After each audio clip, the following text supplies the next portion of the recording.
next question here is, can you share your experiences and insights from hiring junior designers fresh out of school? So when I worked at internet brands, I had the opportunity to interview people that were fresh out of school and people that were already 1 or 2 years into their UX career path.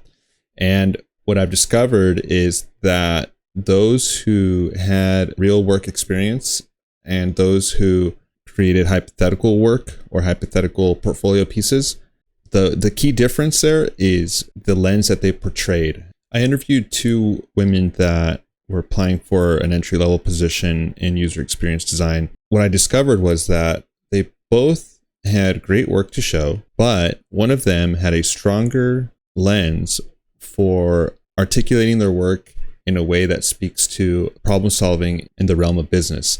On the other hand, the woman who was a better designer in the sense of being able to create something aesthetically pleasing and something that was user-friendly and desirable, she didn't really have an understanding of the business needs. On the other hand, the woman who had portfolio items that weren't really necessarily leaning toward aesthetic, but rather solution-oriented and also more business-driven, she had exposure to real-world problems because her projects involved creating solutions for her college, and she was able to create things for a framework, and she had to learn what the developers were building on so that she could have a good understanding of what kind of solutions she would offer. And she positioned her work to be more solution oriented, and she had more of a collaborative exposure, which was more appealing to me because she understood that things shift around. And when you're